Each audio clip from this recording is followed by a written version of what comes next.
ദൈവത്തിൻ്റെ ധന്യതിരുനാമം ഇന്ന് രാത്രികാലം വാഴ്ത്തപ്പെടുമാറാകട്ടെ.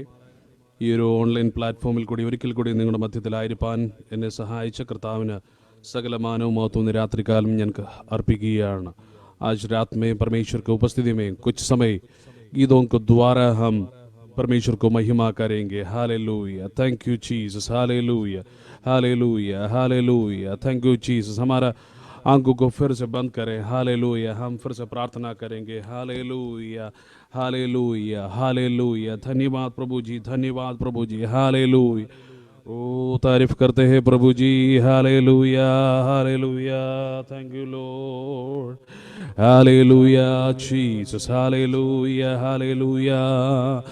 സ്തുതിക്കുന്ന കർത്താവേ, ഇന്ന് രാത്രികാലം ഞങ്ങൾ അങ്ങേ സ്തുതിക്കുന്ന കർത്താവേ, നീ ഞങ്ങളുടെ ജീവിതത്തിൽ ചെയ്ത എല്ലാ നന്മകൾക്കും ഉപകാരങ്ങൾക്കുമായി കർത്താവേ, ഞങ്ങൾ ഹൃദയത്തിൻ്റെ ആഴത്തിൽ നിന്ന് കർത്താവിനെ സ്തുതിക്കുന്ന കർത്താവേ. Hallelujah, hallelujah, hallelujah, hallelujah. Thank you Lord. Hallelujah, hallelujah.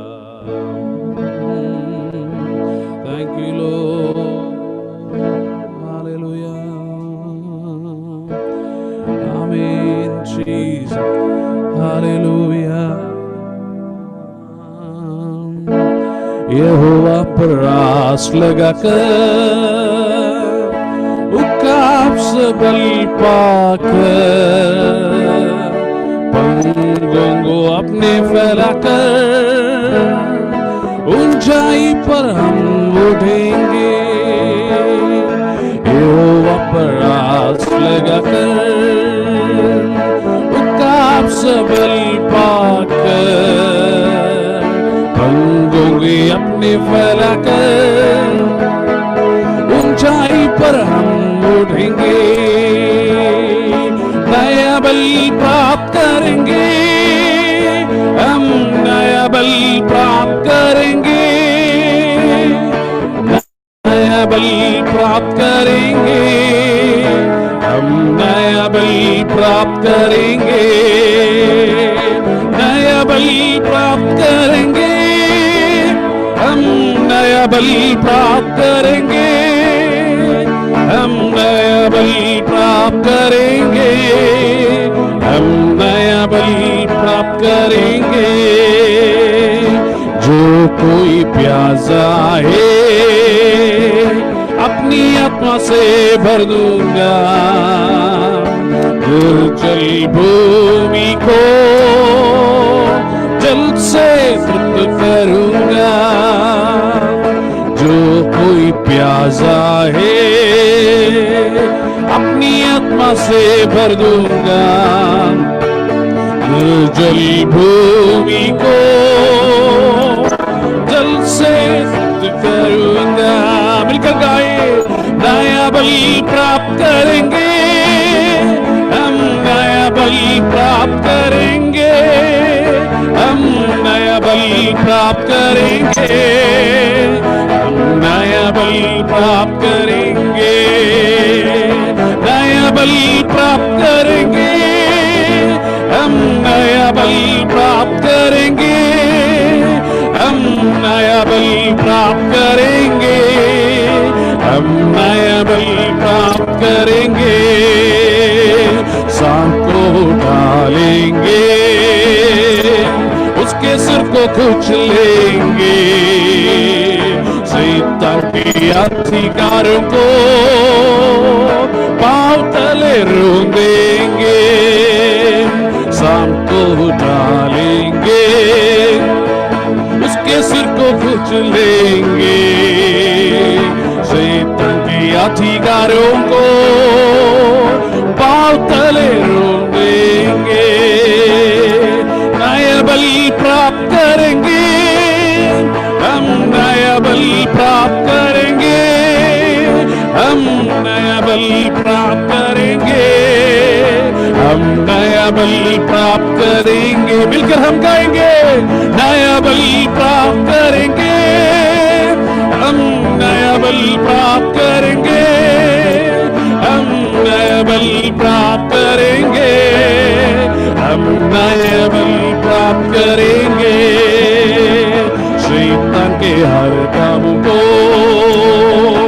यीशु नाम से हम तोड़ेंगे, क्रूस हम उठाएंगे, जय का झंडा फहराएंगे, शैतान के हर कामों को यीशु नाम से हम तोड़ेंगे, क्रूस हम उठाएंगे, जय का झंडा फहराएंगे। मिलकर गाए, नया बल प्राप्त करेंगे, हम नया बल प्राप्त करेंगे, हम नया बल प्राप्त करेंगे, हम नया बल प्राप्त करेंगे, फिर से नया बल प्राप्त करेंगे, हम नया बल प्राप्त करेंगे, हम नया बल प्राप्त करेंगे, हम नया बल प्राप्त करेंगे।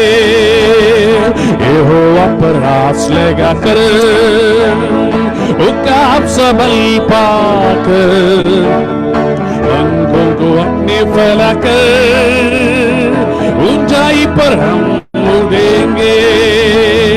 यहोवा पर आस लगाकर उकाब सबल पाकर, पंखों को अपने फैलाकर ऊंचाई पर हम उठेंगे। मिलकर गाए, नया बल प्राप्त करेंगे, हम नया बल प्राप्त करेंगे, हम नया बल प्राप्त करेंगे, हम नया बल प्राप्त करेंगे। विश्वास के साथ गाएंगे, नया बल प्राप्त करेंगे, हम नया बल प्राप्त करेंगे, हम नया बल प्राप्त करेंगे, हम नया बल प्राप्त करेंगे, नया बल प्राप्त करेंगे, हम नया बल प्राप्त करेंगे, हम नया बल प्राप्त करेंगे, हम नया बल प्राप्त करेंगे। Hallelujah, hallelujah, hallelujah. हम परमेश्वर को महिमा करेंगे। Hallelujah, hallelujah, hallelujah, hallelujah. धन्यवाद प्रभु जी, धन्यवाद प्रभु जी। Hallelujah, hallelujah, hallelujah. Thank you Jesus. Hallelujah, hallelujah. Thank you Jesus. सृष्टिकर्ता यीशु मेरे, युगों के प्रभु यीशु मेरे, सृष्टिकर्ता यीशु मेरे, युगों के प्रभु यीशु मेरे। ऊंचा है तेरा नाम, स्तुति पे विराजमान, चंगा करने वाला, राजाओं का राजा। तेरे चरणों में पवित्र परमेश्वर, तेरी आराधना करो। सामर्थी परमेश्वर, तेरी वंदना करो। पवित्र परमेश्वर, तेरी आराधना करो। सामर्थी परमेश्वर, तेरी वंदना करो। मेरा तो दुर्गढ़ शरण स्थान, मेरा तू आसरा मेरी चट्टान, मेरा तू दृढ़गढ़ शरण स्थान, मेरा तू आसरा मेरी चट्टान। आदर के योग्य है तू, स्तुति के योग्य है तू, आदर के योग्य है तू, स्तुति के योग्य है तू। तेरी महिमा में करूं पवित्र परमेश्वर, तेरी आराधना करो। सामर्थी परमेश्वर, तेरी वंदना करो। पवित्र परमेश्वर, तेरी आराधना करो। सामर्थी परमेश्वर, तेरी वंदना करो पवित्र परमेश्वर तेरी आराधना करो सामर्थी परमेश्वर तेरी वंदना करो तेरे ही राहों पर मुझे चला तेरे ही मार्गों को मुझे दिखा तेरे ही राहों पर मुझे चला तेरे ही मार्गों को मुझे दिखा और अंधेरा हो और तराई भी हो और अंधेरा हो और तराई भी हो तू मेरे संग में सदा पवित्र परमेश्वर तेरी आराधना करो सामर्थी परमेश्वर तेरी वंदना कर मिलकर गाएंगे पवित्र परमेश्वर तेरी आराधना करो सामर्थी परमेश्वर तेरी वंदना करो मिलकर पवित्र परमेश्वर तेरी आराधना करो सामर्थी परमेश्वर तेरी वंदना करो hallelujah glory be to God ओ धन्यवाद प्रभु जी हालेलुया हम आपको आराधना करते हैं प्रभु जी हालेलुया आमीन पवित्र परमेश्वर तेरी आराधना करो सामर्थी परमेश्वर तेरी वंदना करो पवित्र परमेश्वर तेरी आराधना करो सामर्थी परमेश्वर तेरी वंदना करो हालेलुया ആമേൻ ഹല്ലേലൂയ ഹല്ലേലൂയ ഹല്ലേലൂയ ഹല്ലേലൂയ ഇന്ന് രാത്രികാലം നാം ആയിരിക്കുന്ന സ്ഥലങ്ങളിൽ പരിസരം മറന്നുകൊണ്ട് നമുക്ക് കർത്താവിനെ സ്തുതിക്കാം ആരാധനയ്ക്ക് യോഗ്യനായവൻ സ്തുതിക്ക് യോഗ്യനായവൻ മാനത്തിന് പുകഴ്ചയ്ക്ക് യോഗ്യനായവനെ ഇന്ന് രാത്രികാലം നമുക്ക് ആരാധിക്കാം hallelujah hallelujah hallelujah amen amen amen amen hallelujah thank you Lord hallelujah കർത്താവേ ഞങ്ങളെ സ്തുതിക്കുന്ന കർത്താവേ ഹല്ലേലൂയ അവനന്റെ സങ്കേതവും അവലംബവും കോട്ടയും അവനീലാകുലത്തിൽ അവൻ മതിയാശ്രയിപ്പാൻ ആമേൻ അവനന്റെ സങ്കേതവും അവലംബവും കോട്ടയും അവനീലാകുലത്തിൽ അവൻ മതിയാശ്രയിപ്പാൻ കരങ്ങളെ അടിച്ച് നമുക്ക് പാടി ദൈവത്തെ സ്തുതിക്കാം തുണ എനിക്ക് യേശുവേ കുറവിനിയില്ലതാ അനുദിനം തൻ നിഴലിൽ മറവിൽ വസിച്ചിടും ഞാൻ തുണ എനിക്ക് യേശുവേ കുറവിനിയില്ലതാ അനുദിനം തൻ നിഴലിൽ മറവിൽ വസിച്ചിടും ഞാൻ പകയന്റെ കണികളിലും പകരുന്ന വ്യാധിയിലും പകലിലും രാവിലും താൻ പകർന്നിടും കൃപമഴ പോ ആമേൻ പകയന്റെ കണികളിലും പകരുന്ന വ്യാധിയിലും പകലിലും രാവിലും താൻ പകർന്നിടും കൃപമഴ പോ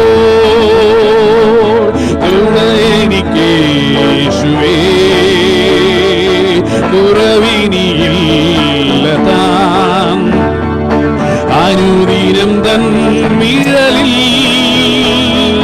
മറവിൽ വസിച്ചിടും ഞാൻ ആമേൻ ശരണമവൻ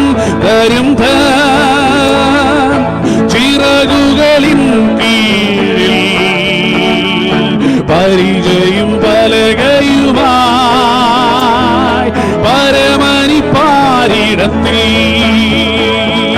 ശരണമവൻ തരും തൻ. കരങ്ങളടിച്ചു പാടാം. ആമേൻ. കീഴിൽ പരിചയും പലകയുമായി പരമനി പാരിടത്തിൽ ആമേൻ ശരണമവൻ തരും തൻ. ചിറകുകളിൻ കീഴിൽ പരിചയും പലകയുമായി പരമനി പാരിടത്തിൽ തുണയെനിക്കേശുവേ കുറവിനിയില്ല അനുദിനം തന്നിഴലിൽ മറവിൽ വസിച്ചിടും ഞാൻ. ആമേൻ. വലമിടമായിരങ്ങൾ വലിയവർ വീണാലോ വലയമനിന്നെ വല്ലഭൻ കാത്തിടുമേ. വിശ്വാസത്തോടു കൂടി പാടാം. വലമിടമായിരങ്ങൾ വലിയവർ വീണാലോ വലയമനിന്നെ വല്ലഭൻ കാത്തിടുമേ. തുണയെനിക്കേശുവേ കുറവിനിയില്ല അനുദിനം തന്നിഴലിൽ മറവിൽ വസിച്ചിടും ഞാൻ. ആമേനാകുലവേളകളിൽ ആപത്തു നാളുകളിൽ ആഗതനാമരികിൽ ആശ്വസിപ്പിച്ചിടുവാ. ആകുലവേളകളിൽ ആപത്തു നാളുകളിൽ ആഗതനാമരികിൽ ആശ്വസിപ്പിച്ചിടുവാ. തുണയെനിക്കേശുവേ കുറവിനിയില്ല അനുദിനം തന്നിഴലിൽ മറവിൽ വസിച്ചിടും ഞാൻ. ചേർന്ന് പാടാം. തുണയെനിക്കേശുവേ കുറവിനിയില്ല അനുദിനം തന്നിഴലിൽ മറവിൽ വസിച്ചിടും ഞാൻ. വലമിടമായിരങ്ങൾ വലിയവർ വീണാലോ വലയമനിന്നെ വല്ലഭൻ കാത്തിടുമേ. വലമിടമായിരങ്ങൾ വലിയവർ വീണാലോ വലയമനിന്നെ വല്ലഭൻ കാത്തിടുമേ. തുണയെനിക്കേശുവേ കുറവിനിയില്ല അനുദിനം തന്നിഴലിൽ മറവിൽ വസിച്ചിടും ഞാൻ. പകയന്റെ കണികളിലും പകരുന്ന വ്യാധിയിലോ പകലിലും രാവിലും താൻ പകർന്നിടും കൃപമഴവോ. പകയന്റെ കണികളിലും പകരുന്ന വ്യാധിയിലും പകലിലും രാവിലും താൻ പകർന്നിടും കൃപമഴവോ. പകയന്റെ കണികളിലും പകരുന്ന വ്യാധിയിലോ പകലിലും രാവിലും താൻ പകർന്നിടും കൃപമഴവോ. തുണയെനിക്കേശുവേ കുറവിനിയില്ല അനുദിനം തന്നിഴലിൽ മറവിൽ വസിച്ചിടും ഞാൻ. തുണയെനിക്കേശുവേ കുറവിനിയില്ല അനുദിനം തന്നിഴലിൽ മറവിൽ വസിച്ചിടും ഞാൻ. ആമേൻ. Hallelujah hallelujah. Glory be to Lord. അവശന്താരകനഗദീരതരം തലവുഷാരാധലധീരകരന്ത് ഇതഗരഗനഗദീരതരഗനഗരഗജാരാധകരിയാരാധ. ഹല്ലേലൂയ. ഇന്ന് രാത്രികാലം ആമേൻ. Praise Lord. നാം ആയിരിക്കുന്ന സ്ഥാനങ്ങൾ വായികളെ തുറന്നുകൊണ്ട് കർത്താവിനെ സ്തുതിക്കാം. Hallelujah hallelujah hallelujah hallelujah. ഏത് സാഹചര്യത്തിൽ നമ്മെ വിടുവിക്കുവാൻ കഴിയുന്നവൻ ആമേൻ. ഹല്ലേലൂയ. നമ്മെ രക്ഷിച്ചവൻ ആമേൻ. നമ്മെ രക്ഷിക്കുന്നവൻ. Price Lord. ഹല്ലേലൂയ. ഇന്ന് രാത്രികാലം അവന്റെ നാമത്തെ നമുക്ക് ഉയർത്താം. Praise Lord. Hallelujah hallelujah hallelujah hallelujah. Glory be to Lord.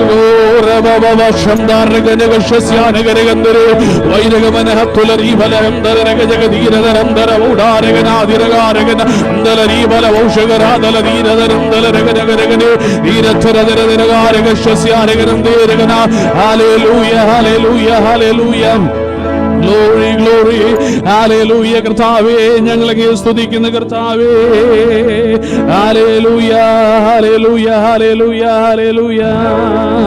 Dhanya Dhanya യേശു നാം സ്തുതിക്ക് യോഗ്യ യേശു നാം ഹരെ जुबान गाएंगे यीशु पवित्र है. धन्य धन्य यीशु नाम स्तुति के योग्य यीशु नाम हरे जुबान गाएंगे यीशु पवित्र है. मिलकर गाए यीशु पवित्र है. यीशु पवित्र है. करेंगे यार तुम्हारा यीशु पवित्र है. यीशु पवित्र है. हालेलुया आमीन. हालेलुया आमीन.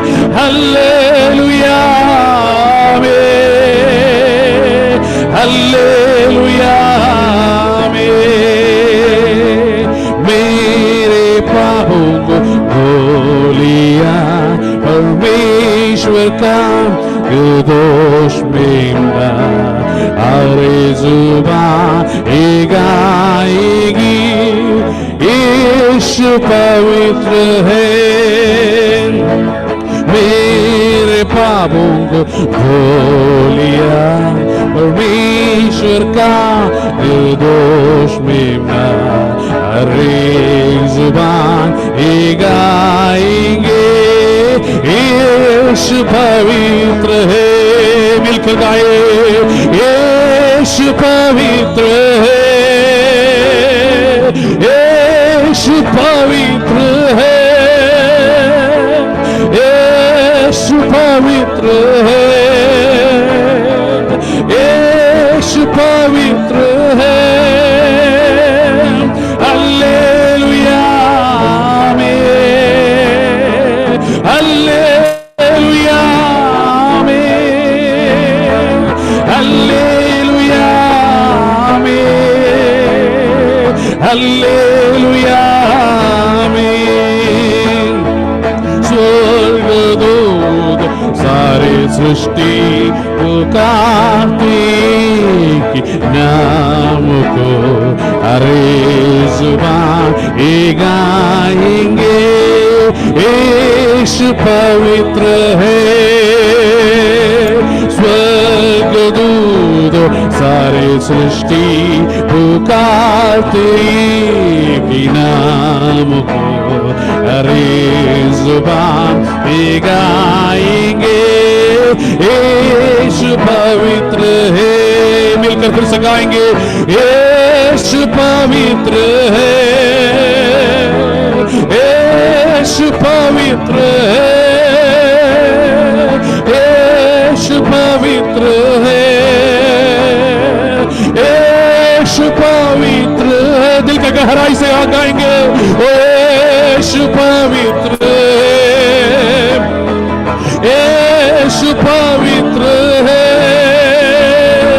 यीशु पवित्र है. पवित्र है, हालेलुया आमेन, हालेलुया आमेन, हालेलुया आमेन, हालेलुया आमेन। यीशु पवित्र है, यीशु पवित्र है, यीशु पवित्र है, यीशु पवित्र है, हालेलुया आमेन, हालेलुया आमेन, हालेलुया आमेन। Shandar Vairagamana Hatula Reganega Shandara Rivala Boshasya Reganendere Vairamana Hatula Regal Kanagaragana Reganega Shasya Vairamana Hatula Rivala Hatula Riva Reganega Shandere. Hallelujah, hallelujah, hallelujah. Yeshu Pavitra Yeshu Pavitra यीशु पवित्र है, यीशु पवित्र है। हाथ उठाकर हम गाएंगे हालेलुया आमीन, हालेलुया आमीन। दिल का गहराई से हालेलुया आमीन, hallelujah Hallelujah, Amen. Hallelujah, Amen. Thank you, Lord. Hallelujah, hallelujah. Thank you, Jesus. Hallelujah, hallelujah. Thank you, Jesus. Thank you, Jesus. Hallelujah. Praise God. Hallelujah. Over to Pastor. Praise the Lord. Praise the Lord. Praise the Lord. Praise the Lord. सर्वशक्ति महान परमेश्वर, आज के समय आपके सामने आने का अवसर दिया परमेश्वर, इसके लिए धन्यवाद करता हूं परमेश्वर। हम सब डिफरेंट टाइम जोन में इस जूम के मीडिया द्वारा हम इकट्ठित हुए हैं परमेश्वर। आज परमेश्वर अच्छा गाना दिया, इसके लिए परमेश्वर का आपका धन्यवाद देता हूं परमेश्वर। आपके सन्निधि में आराधना करने की योग्य किया परमेश्वर, इसके लिए मैं धन्यवाद करता हूँ। आज के वचन का परमेश्वर के द्वारा परमेश्वर आपके सिस्टर के दासी को अपने हाथों में समर्पित करता हूँ परमेश्वर। उनके द्वारा जो वचन सुनने जा रहे हैं परमेश्वर, पवित्र आत्मा से तो भर दे परमेश्वर, ताकि हमारे हृदय में जो भी चीजें हैं परमेश्वर, आप जो हमसे चाहते हैं परमेश्वर, आज वो पवित्र आत्मा के द्वारा हमसे बातचीत करे परमेश्वर, ताकि हमें उद्धार मिल पाए परमेश्वर। आप हमें उद्धार करता है परमेश्वर। आज एक एक व्यक्ति को परमेश्वर तू उद्धार कर परमेश्वर, जिसको चंगाई चाहिए उसे चंगाई कर परमेश्वर। आज जो भी समस्या है उन्हें उन समस्या को तो दूर कर परमेश्वर। रखा माना बा शखरा दुरा बारा अथुरा माना बा शंदरा दिखारेगा तुरारा, जो भी बचाल आज समय जूम के द्वारा सुन रहे परमेश्वर, उन्हें तू परमेश्वर जो भी घटनाएं हैं उन घटनाओं को तू परमेश्वर आत्म शक्ति से तू उन्हें उनके सामर्थ्य से, आपके सामर्थ्य से उन्हें छू परमेश्वर, ताकि जहां भी बैठे हुए हैं उन्हें उनके पवित्र आत्मा से तू भर दे परमेश्वर। रखा माना बारा बा शंदरा दुरा बारा अंतरे रिगदे रेबा शंदरा अंधरे रिखा माना बा शंदरा। In the name of Jesus we command healing in the name of Jesus. तुम्हारा बा शखरादा परमेश्वर तू अनुग्रह कर परमेश्वर। आगे के समय आपके हाथों में समर्पित करते हैं परमेश्वर। तू उसके पवित्र आत्मा से तू भर दे, एक एक पल हमें आत्मा से तू भर दे परमेश्वर, ताकि हम जब ही मीटिंग खत्म होता है परमेश्वर, हमें हालेलुया हमें और आगे चलने के लिए और दौड़ने की उत्तेजना मिल जाए, ताकि परमेश्वर आपकी सेवका में और आगे बढ़ सके परमेश्वर।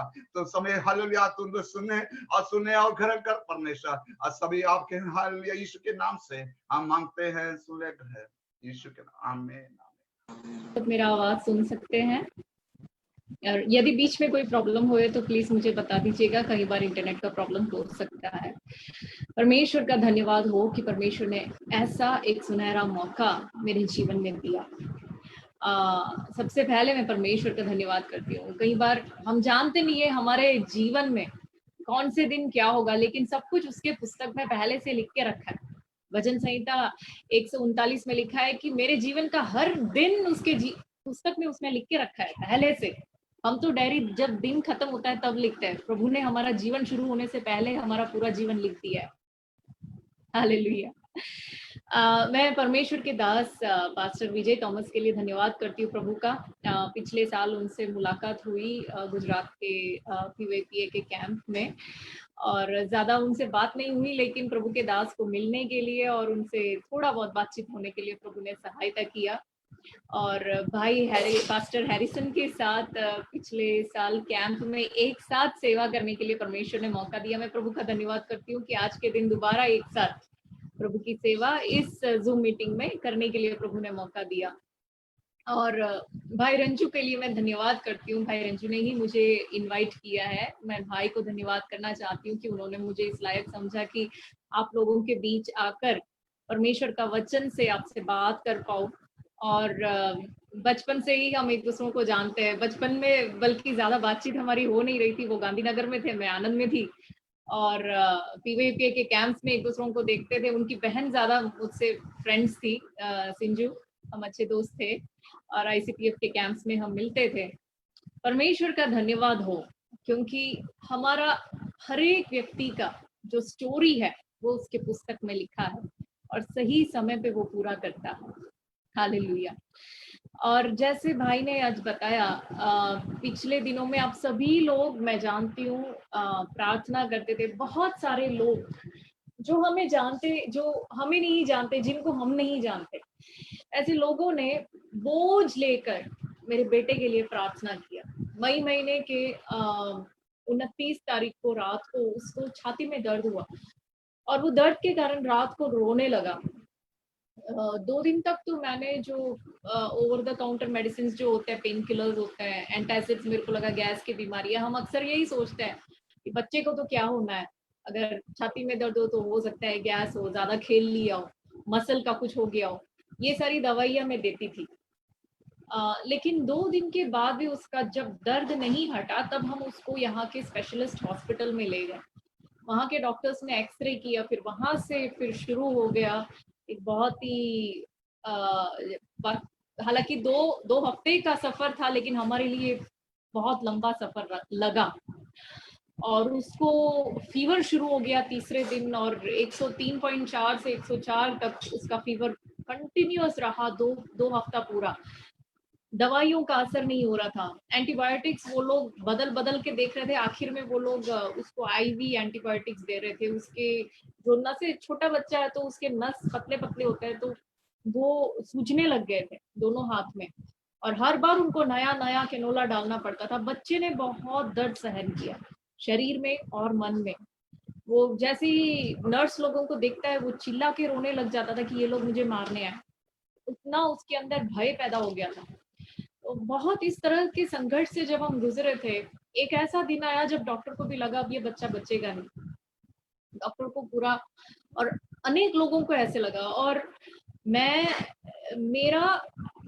मेरा एक ऐसा पॉइंट आ गया, चाहे विश्वास में जितना भी स्ट्रांग होते हैं, चाहे हम जितना भी प्रचार करते हैं, कई बार जब हमारा बच्चा हमारे सामने जब तड़पता है ना, तो कई बार डगमगा जाता है। मैं एक पॉइंट आया जब मैं हिल गई, और पूरी रात में इसके पास बैठकर मैं रोती थी। रोते रोते मैं एक गीत गाती थी परमेश्वर के सामने, क्योंकि वही मेरा प्रार्थना था। तो हिंदी में उसका लफ्ज मुझे नहीं आता, कैसे बताऊं। मलयालम में वो ऐसे, निन कृपासनतिन मुंबे वीणु केंजुन्ने എൻ വിശ്വാസം ക്ഷീണിക്കുമ്പോൾ നീ സഹായിക്കേ, ഇങ്ങനെ പറഞ്ഞുകൊണ്ട് ഞാൻ ദൈവത്തോട് അല്ലറിക്കറിയുമായിരുന്നു രാത്രി മുഴുവനും. എനിക്ക് പ്രാർത്ഥനയായിട്ട് വരുന്നില്ല, ഇത് പാട്ടായിട്ട് അങ്ങ് വരുക। प्रार्थना करती थी, प्रभु मेरा विश्वास टूट चुका है, तू ही मुझे सहायता कर सकता है। और मैं इस तरह से जब मैं प्रार्थना करती थी, मेरे अनजाने में परमेश्वर ने बहुत सारे लोगों को खड़ा किया। जैसे वचन में लिखी, एक बहुत बड़ी सेना को उसने खड़ा किया पूरे दुनिया के अलग अलग कोने से। जैसे भाई ने बताया, लोगों के अंदर एक ऐसा बोझ आया। हमें दूसरे दिन से फोन कॉल्स आने लगे, मैसेज आने लगे कि हम आपके बच्चे के लिए प्रार्थना कर रहे हैं। हमें नहीं पता आप कौन है, हमें नहीं पता आपका बेटा कौन है, लेकिन ये जोसाया नाम के बच्चे के लिए प्रार्थना करने के लिए रात के 3 बजे, रात के 4 बजे प्रभु हमें जगा रहा है। और लोग उठ उठ कर प्रार्थना करने लगे। और मैं आपको बताती हूँ, वो जो हम प्रेरितों के पुस्तक में 12वें अध्याय में जो पढ़ते हैं, वो सीन मैंने चख कर देखा। वहां पे क्या होता है, हेरोदास क्या करता है, वो याकूब को मार डालता है। और जो जब वो देखता है मैंने याकूब को मार डाला और वो यहूदियों को भाया, कहते यहूदी खुश हो गए, तो उसने प्लान किया कि मैं पतरस को भी मारूंगा। और उसने पतरस को जेल में डाला और बोला कि मैं सुबह इसको मार डालूंगा। लेकिन उस रात को कलीसिया लौ लगाकर प्रार्थना करने लगी। और जैसे कलीसिया लौ लगाकर प्रार्थना करने लगी, परमेश्वर ने स्वर्गदूत को भेजा और उस सेल के अंदर, उस जेल के अंदर एक ऐसा प्रकाश आया, ऐसे रोशनी आई, और पतरस के हाथ में जो जंजीर थे वो नीचे गिर गए और पतरस बाहर आ गया। और वही हमारे जीवन में हुआ। मैंने हमारे देखते देखते जैसे परमेश्वर के जन प्रार्थना करने लगे, परमेश्वर का छुटकारे का प्रकाश मेरे बच्चे के ऊपर आया। और उसके हाथ में जो इन्फेक्शन का जंजीर, जिसको शैतान ने बांध कर उसको मृत्यु की ओर खींच के ले जा रहा था, वो जंजीर टूट कर नीचे गिर गया और मेरा बच्चा बाहर आ गया। उसके बाद से आज तक उसको फीवर नहीं आया। हालांकि जून एंड तक वो ऑब्जर्वेशन में है।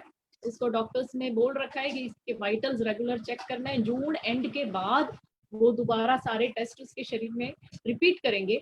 आप लोग प्रार्थना कीजिएगा कि अगले हफ्ते जब डॉक्टर सारा टेस्ट रिपीट करेंगे, उसका ब्लड, उसके सारे ऑर्गन्स बिल्कुल नॉर्मल और परफेक्ट होए। मैं विश्वास करती हूँ हमारा प्रभु ऐसा ही करेगा।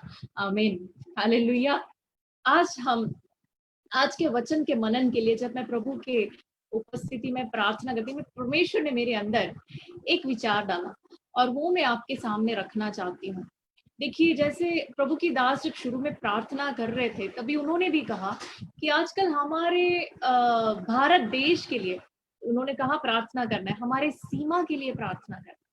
तो ये जो चीज एक बहुत बहुत भारी है ना, भारत और चीन के बीच में आजकल जो हो रहा है, हमारे दिलों में बहुत भारी है। एक ऐसे एक युद्ध का जो एक डर, और क्यों ऐसे हमारे सैनिकों को क्यों मारा। और खासकर मैं व्यक्तिगत तौर पे बोलूं तो मुझे उसमें बहुत ज्यादा दर्द महसूस इसलिए हुआ क्योंकि उसमें से एक जवान को मैं पर्सनली जानती हूँ जिसको चोट लगी और जो उस फेस ऑफ में शामिल था। रोज हम उसके लिए प्रार्थना करते थे, परमेश्वर की दया से वो अभी ठीक है। लेकिन वो मन के अंदर वो बहुत ही भारी ऐसा पड़ा था ये बात कि ऐसे क्यों हुआ, ऐसे क्यों हुआ। और ऐसे तो परमेश्वर ने मेरे अंदर डाला, देखो हमें से हर एक व्यक्ति प्रतिदिन एक जंग लड़ रहे, एवरी डे നമ്മൾ ഓരോരുത്തരും യുദ്ധഭൂമിയിലാണെന്നുള്ളത് നമ്മൾ മറക്കരുത്. If you are A believer, നമ്മളെ കുറിച്ച് ദൈവവചനത്തിൽ പറയുന്ന രണ്ട് വാക്യങ്ങൾ പറഞ്ഞിട്ട് ഞാൻ ഈ വിഷയത്തിലേക്ക് പ്രവേശിക്കാൻ ആഗ്രഹിക്കുക. ജസ്റ്റ് 2 आयत मैं आपके सामने रखना चाहती हूँ. इफिसियों की पत्री 6:11 में वहां पे पौलुस क्या कहता है कि परमेश्वर के सारे हथियार क्या कर लो, हथियार पहन लो. वहां कहते put on the full armour of God, सर्वायुध वर्गम धरिपीन. क्यों ऐसे कहता है? यदि हम एक आम जनता है तो हमें हथियार पहनने की क्या जरूरत है? इसका मतलब हम आम नहीं है, हम कोई आम आदमी नहीं है, हम खास आदमी है। हालेलुया। हम युद्ध लड़ने वाले योद्धा है। एक योद्धा है, एक योद्धा ही है जो हथियार पहनता। एक आम आदमी कभी हथियार नहीं पहनता, वो नहीं पहन सकता, उसको पहनाते नहीं है। लेकिन यदि किसी को कमांड दिया गया है कि put on, it's a command, put on the full armour of God, सर्वायुध वर्ग धरिपीन, लाइक इट्स अ कमांड, आपको पहनना है, सारे हथियार पहन लो। इसका मतलब आप रिक्रूटेड हो, आप युद्ध के लिए रिक्रूटेड हो, आप एक सोल्जर हो। हालेलुया। इस चीज को हमें समझना है। वो चाहे बच्चा हो, बूढ़ा हो, चाहे पति हो, पत्नी हो, चाहे पुरुष हो, स्त्री हो, सभी लोग, ऐसे नहीं है कि सिर्फ पुरुष इसमें योद्धा है, नहीं। यदि हम मसीही है तो स्त्री भी योद्धा है, स्त्रियों को भी ये जंग लड़ना है। हालेलुया। आगे हम एक और आयत को मैं आपसे पढ़वाना चाहूंगी, 2 तिमुथियुस 2:3। कोई हिंदी में पढ़ सकता है? 2 तिमुथियुस 2:3।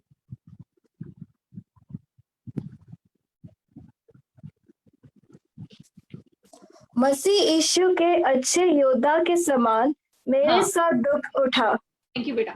मसीह यीशु के अच्छे योद्धा, मतलब हमें से हर एक व्यक्ति योद्धा है। अब उसने नाम लेके बोल दिया आप योद्धा हो, पहले उसने बोला कि हथियार पहनो, अब कह रहे हैं आप योद्धा हो। तो हम लोग, हमें ये समझना है कि हम योद्धा है, हम जंग लड़ रहे हैं। अगर हम जंग लड़ रहे हैं, अगर हम योद्धा है, तो हमें ये भी जानना है, तो मतलब हमारा एक मकसद है, നമ്മൾ ജയിക്കണം അല്ലേ? ഒരു യുദ്ധത്തിന് വേണ്ടി നമ്മളെ വിളിച്ചിട്ടുണ്ടെങ്കിൽ, നമ്മൾ ഒരു യോദ്ധാവാണെങ്കിൽ നമ്മൾ ജയിച്ചേ തീരൂ, നമ്മൾക്ക് അവിടെ തോക്കാൻ പാടില്ല। वी हैव टू विन, हमें जीतना ही है। अगर यदि हमें जीत हासिल करना है तो वचन के अनुसार हम ऐसे करते हैं, किसी एक ऐसे इंसान का युद्ध का स्ट्रैटेजी हम देख लेते हैं जो जिसने जीत अपने जीवन में हासिल किया है।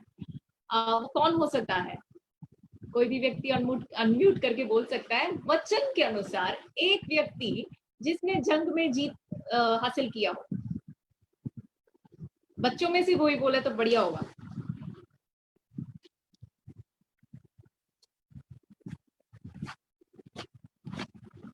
कोई बोल नहीं पा रहा, चलो ठीक है, मैं खुद ही बता देती हूँ। हम सभी जानते हैं, सभी बच्चे जानते हैं, संडे स्कूल में हम सबने इसका कहानी सीखा है। कौन है वो?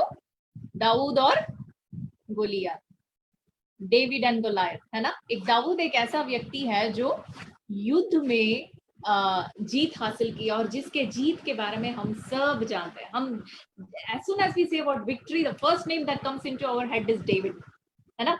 अब हम देखते हैं ये दाऊद ने किया क्या। हम सब लेंगे पहला शमूएल का पुस्तक, उसका 17वां अध्याय, और इस अध्याय को वचन एक एक വാക്യം ഓരോ വാക്യങ്ങൾ നമ്മൾ വായിച്ച് 1 ശമൂവേൽ 17 അധ്യായം നമുക്കൊന്ന് ശ്രദ്ധിക്കാം। पहला शमूएल 17वां अध्याय हम मनन करेंगे, और हम इसमें देखेंगे കാരണം ഇവിടെ ഒരു സ്ട്രാറ്റജി ഉണ്ട്। ഇവൻ യുദ്ധം ജയിച്ചെങ്കിൽ ഇവൻ എങ്ങനെ ജയിച്ചു, ഇവൻ എന്നതാ ചെയ്തത്, അത് നമ്മൾ മനസ്സിലാക്കണം। കാരണം നമ്മളും യുദ്ധം ജയിക്കണം, അതായിരിക്കണം നമ്മളുടെ ഗോൾ।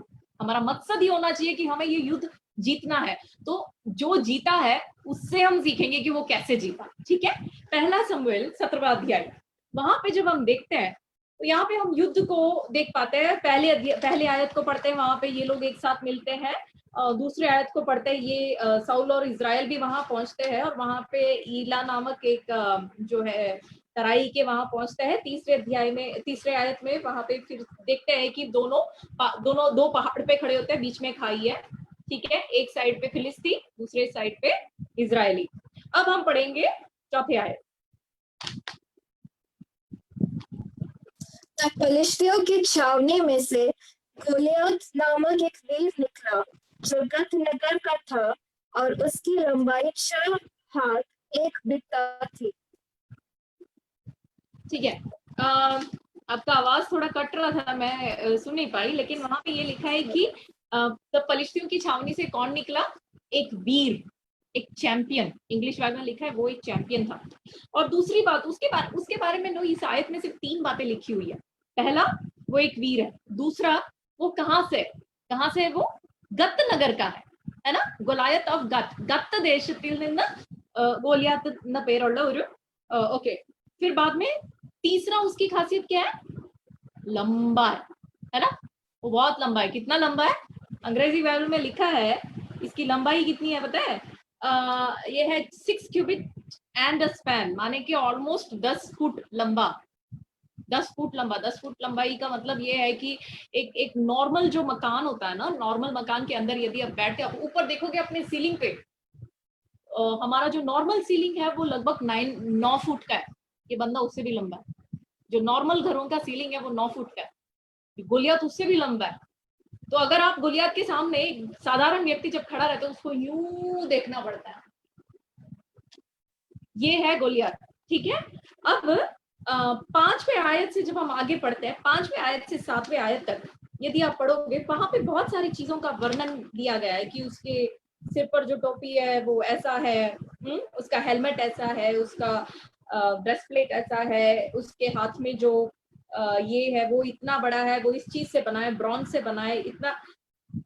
कहने का मतलब ये है कि 5वें आयत से लेके 7वें आयत तक ये बंदे ने जो कुछ भी पहना है, यदि एक वीर है, इतना महान, इसने पता है क्या पहना है?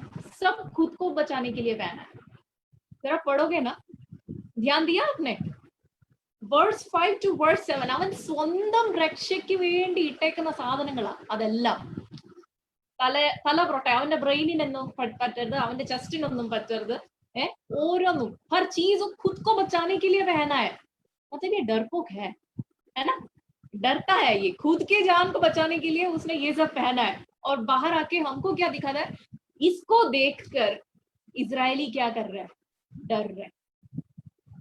दिखावा है, शो ऑफ है. वर्स 5 to वर्स 7 यदि पढ़ोगे, इसकी रियलिटी नहीं है. ये बाहर से दिखा के औरों को डराता है, लेकिन खुद डर रहा है, खुद बचने की कोशिश कर रहा है. ठीक है, अब हम पढ़ेंगे 8वें आयत. 8वें आयत को जरा पढ़े.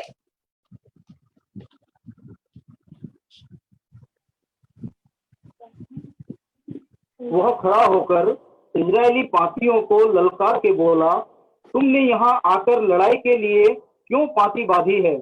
हाँ, क्या मैं फलिस्ती नहीं हूँ? या ये कह रहे तुमने यहाँ आकर लड़ाई के लिए क्यों पाती बांधी है? अरे भाई, यदि तू लड़ने आया है तो तेरे को क्या प्रॉब्लम है? तू लड़ ना, तू डरता क्यों है? आप समझ रहे हो? ये जो शत्रु है ना, ये दिखावा है, ये डरता है. अगर इसको डर नहीं है तो आके लड़ना. ये पूछते, ये यहाँ पे निगोशिएट कर रहा है, ये पूछ रहे तुम यहाँ पे लड़ने के लिए क्यों आए हो? अब उसका सेकंड क्वेश्चन पढ़े. सेकंड आगे क्या बोल रहा है? क्या मैं, वो कहता है तुमने क्या यहाँ आकर लड़ाई के लिए क्यों पाती बांधी है? क्या मैं फलिस्ती नहीं हूँ? हाँ, और तुम शाऊल के अधीन नहीं हो? ठीक है भाई. अब यहाँ पे लिखा है, धन्यवाद पढ़ने के लिए. यहाँ पे लिखा है क्या मैं फलिस्ती नहीं हूं. इस सवाल के अंदर एक गड़बड़ है, और ये गड़बड़ क्या है मैं आपको बाद में बताऊंगी. हमारे सामने भी ना, जब शैतान हमारे सामने जब प्रॉब्लम्स को लेके आता है ना, इतना बड़ा चढ़ा के दिखाता है, वो है नहीं उतना बड़ा. और वो कहते क्या मैं फलिस्ती नहीं हूं. हाँ, और फिर बाद में कहते हैं उसके बाद, और तुम शाऊल के अधीन नहीं हो. ये उसकी स्ट्रैटेजी है, ये शैतान की स्ट्रैटेजी है. इजरायली लोगों को परमेश्वर ने क्या बोला है? वो किसी राजा के सेवक नहीं है. यहाँ पे हिंदी बाइबल में अधीन लिखा है, अंग्रेजी बाइबल में सर्वेंट्स लिखा है, दास. तो ये ट्रांसलेशन दास होना चाहिए. क्या तुम शाऊल के दास नहीं हो? परमेश्वर कहता है मेरे प्रजा के लोग सिर्फ मेरे दास है, किसी राजा के दास नहीं. ठीक है, तो ये इनके माइंड से खेल रहा है, जो शैतान हमारे साथ रोज खेलता है. जब किसी डॉक्टर के पास जाते हैं, डॉक्टर पूछता है पापा को डायबिटीज है, तो हम कहते हैं हाँ पापा को है. कितने उम्र में शुरू हुआ था? 55. मम्मी को है, हम कहते हाँ मम्मी को भी. फिर तुम्हारे खानदान में है, तुमको भी होगा. फिर हम मुंडी हिलाते हैं हाँ 1-2 साल में मुझे भी. ये शैतान का स्ट्रैटेजी है. हम किसी के दास नहीं है. हालेलुया, हम किसी के अधीन नहीं है. चाहे कोई भी प्रॉब्लम हो, हम किसी भी गोलियात के अधीन हो सकते हैं. आपके लिए एक बीमारी आज गोलियात है, हो सकता है आपके लिए. हमें से कुछ लोगों के साथ ये प्रॉब्लम है, खानदानी प्रॉब्लम्स आते हैं, खानदानी प्रॉब्लम्स, और वो शैतान उसको ना बड़ा चढ़ा के दिखाता है. और वो कहते हैं आप इसके दास नहीं हो, तो हम कहते हैं हाँ हम इसके दास है. नहीं, आज से बोलता है शैतान नो, मैं किसी चीज का दास नहीं हूं, मैं सिर्फ परमेश्वर का दास. हमारे परिवार में कोई भी किसी भी गोलियात के, किसी भी शाऊल के दास नहीं है, किसी भी शाऊल के दास नहीं है. हालेलुया. गोलियात माने कि हमारे जीवन में जो दुष्ट आत्माएं जो हमें बहकाने के लिए आती है, उसका चाल ये है. ബൈബിളിൽ में लिखा है സാത്താൻ നമ്മെ തോൽപ്പിക്കരുത്, അവന്റെ തന്ത്രങ്ങളെ നാം അറിയാത്തവരുള്ളൂ. അവന്റെ തന്ത്രങ്ങളെ ഉള്ളൂ, അവന്റെ തന്ത്രങ്ങളെ ഉള്ളെന്നുള്ളത് നമ്മൾ മനസ്സിലാക്കണം. അവന്റെ തന്ത്രങ്ങളെ നമ്മൾ മനസ്സിലാക്കണം. हालेलुया. മുന്നോട്ട് വായിക്കാം, आगे पढ़े. उसके बाद 9 आयत पढ़े.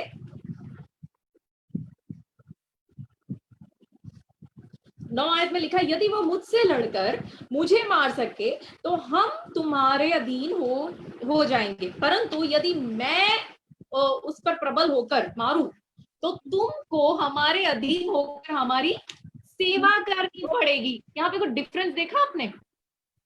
डिफरेंस देखा? जब वो कहते हैं हम यदि आपके ऊपर, आप यदि हमारे ऊपर जीतेंगे तो हम आपके इंग्लिश बाइबल लेके we will be your subjects, ഞങ്ങൾ നിങ്ങൾക്ക് അധീനരായിട്ട് ഇരുന്നോളാം, അത്രേ ഉള്ളൂ. പക്ഷേ इफ आई विन, यदि मैं जीतूंगा तो ऐसा ही नहीं कि तुम अधीन होंगे, तुम हमारी सेवा भी करेंगे. आपने चाल देखा शैतान का, ये हमारे साथ ऐसे चाल खेलता है. वो हमारे शब्दों से, हमारे मन के विचारों से हमें ट्रैप करता है. कहते यदि मैं जीतूंगा तेरे जीवन में तो तू मेरी सेवा करेगा. खानदानी सेवा करवाना चाहता है वो. अगर वो जीतेगा तो उसको जीतने नहीं देना है, उसके चाल को पहचाना है. हमें देखना है कि अगर दाऊद जीत सकता है पुराने नियम में तो आज हम क्यों नहीं जीत सकते, है ना. आगे बढ़ेंगे और फिर 15 आयत में क्योंकि उसके बाद की जो बातें हम देखते हैं वहां पे बहुत कुछ होता है ना. 9 आयत के बाद फिर बाद में वो देखते हैं कि साउल और सारा इस्राएल उसका सुन के क्या कहते हैं, वो डर जाते हैं. 11वीं आयत में, फिर 12वीं आयत में दाऊद के बारे में लिखा है. 13वीं आयत में 12, 13, 14 में क्या लिखा है कि जरा पढ़े, 13 और 14 पढ़े, जल्दी जल्दी पढ़िएगा वचन को लेकर. दाऊद यहूदा के बैतलहम के उस प्रतापी पुरुष का पुत्र था जिसका नाम यिशै था, और उसके 8 पुत्र थे, और वह पुरुष साउल के दिनों में बूढ़ा और निर्बल हो गया था. यिशै के 3 बड़े पुत्र. ब्रदर हम ऐसे करेंगे अभी ना, हमें समय की कमी के कारण मैं बस आपको बताना चाहूंगी. 13 आयत में हम पढ़ते हैं कि दाऊद के घराने में जो सबसे पहले, जो सबसे बड़े जो 3 भाई हैं वो शाऊल के साथ युद्ध में लगे हुए हैं, वो सेना में लगे हुए हैं. ठीक है, हम सब इस कहानी को जानते हैं. और वहां पे लिखा है कि दाऊद उसके घर में सबसे छोटा था. लेकिन यहाँ पे एक प्रॉब्लम है. आपको पता है यहाँ पे दाऊद कौन है? ये अभिषिक्त है. यहाँ पे ये कोई मामूली बंदा नहीं है. इसके ऊपर परमेश्वर का अभिषेक का तेल गिरा हुआ है. ये उससे पहले वाली बात नहीं है, उसके बाद वाली बात है. 16वें अध्याय में, ये हम 17 अध्याय पढ़ रहे हैं, लेकिन 16वें अध्याय यदि आप पढ़ोगे, 16वें अध्याय में हम देखते हैं कि समूएल वहां जाता है बेतलेहम में और दाऊद को क्या करता है, अभिषेक करता है. और कहां पे कैसे अभिषेक करता है? वो उसके भाइयों के सामने उसके ऊपर अभिषेक का तेल गिरता है. ठीक है, तो उसका पूरा परिवार देखते हैं कि इसके ऊपर, हम में से बहुत सारे लोगों के ऊपर परमेश्वर के दास लोगों ने सिर पर हाथ रखकर भविष्यवाणी की है कि नहीं? बहुत सारे लोगों के ऊपर परमेश्वर के प्रॉमिस, परमेश्वर ने वचन से, पवित्र आत्मा ने प्रार्थना करते वक्त अपने से व्यक्तिगत रूप पर दिया है. लेकिन पता है प्रॉब्लम क्या है? हमारे अपने ही लोग हमें वैल्यू नहीं देते. एक प्रॉब्लम है वहां पे. लेकिन वहां पे क्या होता है, दाऊद के साथ क्या होता है अब देखते. चाहे इस तरह की समस्या आए, दाऊद देखते क्या करता है. ठीक है, हमारे भी साथ ऐसे प्रॉब्लम्स होते हैं. दाऊद क्या करता है, 15 आयत यदि पढ़े तो वो साउल राजा के महल जाता है बीच बीच में, और उसके पापा के भेड़ बकरियों को चराने के लिए वापस जंगल जाता है. महल जाता है, जंगल जाता है, महल जाता है, जंगल जाता है. ये इसका एक रूटीन बन जाता है. महल में क्यों जाता है पता है? पढ़ेंगे 16वीं अध्याय का 18वें आयत. वहां पे 16 के 18 में वहां पे एक व्यक्ति, एक अनजान व्यक्ति दाऊद के बारे में कुछ कहता है. जरा सुनते वो क्या कहता है. तब एक जवान ने उत्तर देके कहा, सुन, मैंने बेतलहम वासी यिशै के एक पुत्र को देखा जो वीणा बजाना जानता है, और वह वीर योद्धा भी है.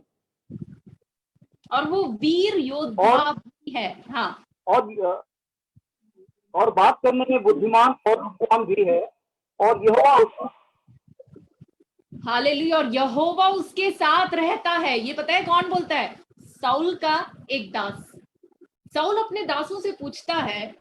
देखिए, परमेश्वर की अभिषेक जब दाऊद के ऊपर आता है तो परमेश्वर की आत्मा साउल के ऊपर से उठ जाता है, और परमेश्वर की ओर से दुष्ट आत्मा साउल को परेशान करने लगते हैं. तो वहां पे उसके दास कहते हैं कि हम ऐसे करते हैं, एक वीणा बजाने वाले को ढूंढते हैं, और जब वो वीणा बजाएगा तेरे अंदर से दुष्ट आत्मा निकलेगी.